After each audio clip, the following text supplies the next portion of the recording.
रात के करीब 2 बज रहे थे। दिल्ली की ठंडी हवा में अचानक एक फोन कॉल ने सन्नाटा तोड़ दिया। फोन उठाते ही सिर्फ एक वाक्य सुनाई दिया, टारगेट न्यूट्रलाइज्ड। लेकिन ऑपरेशन कभी हुआ ही नहीं।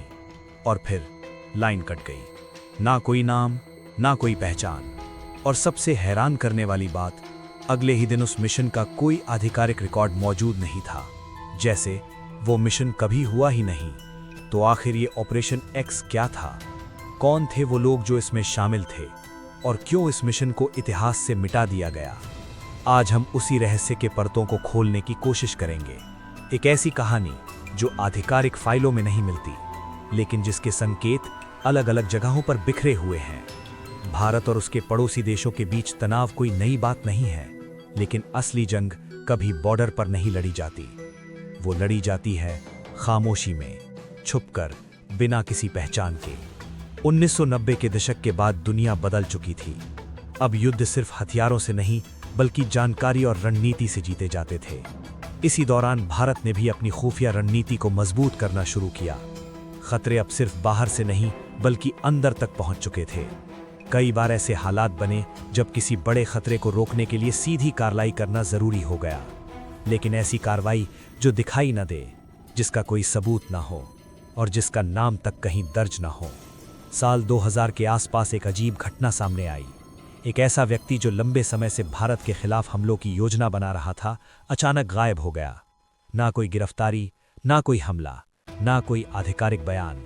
बस वो इंसान जैसे हवा में घुल गया। कुछ लोगों ने कहा वो छिप गया है, कुछ ने कहा उसे खत्म कर दिया गया। लेकिन सबसे चौंकाने वाली बात यह थी, कोई भी देश इस घटना की जिम्मेदारी लेने को तैयार नहीं था। इसके बाद ऐसी घटनाएं धीरे धीरे बढ़ने लगीं। कभी कोई बड़ा नाम अचानक बीमारी से मर जाता, कभी कोई संदिग्ध हादसे का शिकार हो जाता, और कभी कोई बिना किसी निशान के गायब हो जाता। अगर इन सभी घटनाओं को एक साथ देखा जाए तो एक अजीब पैटर्न सामने आता है। ये सभी लोग किसी न किसी रूप में भारत के खिलाफ सक्रिय थे। ये सभी महत्वपूर्ण लक्ष्य थे, और हर घटना के बाद कोई सबूत नहीं बचता था। जैसे कोई अदृश्य ताकत हर निशान मिटा रही हो। धीरे धीरे कुछ विशेषज्ञों ने इन घटनाओं को जोड़ना शुरू किया। उनका मानना था कि ये सब अलग अलग घटनाएं नहीं हैं, बल्कि एक बड़े और गुप्त मिशन का हिस्सा हो सकती हैं। एक ऐसा मिशन जिसका मकसद था खतरे को उसके जन्म से पहले ही खत्म करना, बिना युद्ध के, बिना शोर के और बिना किसी पहचान के। इसी थ्योरी को लोगों ने नाम दिया ऑपरेशन एक्स, जहां एक्स का मतलब है अज्ञात, अदृश्य और अनट्रेसेबल। ऐसे मिशन कैसे काम करते होंगे, ये समझना भी आसान नहीं है। पहले टारगेट की हर छोटी बड़ी जानकारी जुटाई जाती होगी, उसकी आदतें, उसकी गतिविधियां, उसका नेटवर्क। फिर एजेंट्स उस इलाके में घुसते होंगे, बिल्कुल आम लोगों की तरह, ऐसी पहचान के साथ जो कभी शक पैदा न करे। और आखिर में एक ऐसा कदम उठाया जाता होगा जो बिना किसी शोर के सब कुछ खत्म कर दे। ना कोई गवाह, ना कोई सबूत, ना कोई रिकॉर्ड। समय के साथ कुछ और घटनाएं सामने आईं जो इस रहस्य को और गहरा करती गईं। कई ऐसे मामले जहां अचानक किसी बड़े खतरे का अंत हो गया, लेकिन उसके पीछे की कहानी कभी सामने नहीं आई। कुछ घटनाएं तो ऐसी थीं जिनमें जांच शुरू हुई लेकिन कभी पूरी नहीं हो सकी, जैसे किसी ने सच्चाई तक पहुंचने से पहले ही रास्ता बंद कर दिया हो।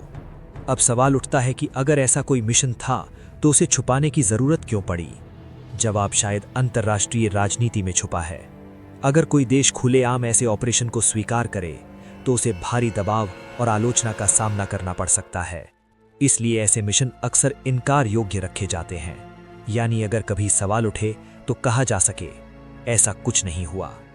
लेकिन इस कहानी का सबसे भावुक हिस्सा है उन लोगों की जिंदगी जो ऐसे मिशनों का हिस्सा होते हैं। उनकी कोई पहचान नहीं होती, उनके नाम इतिहास में नहीं लिखे जाते।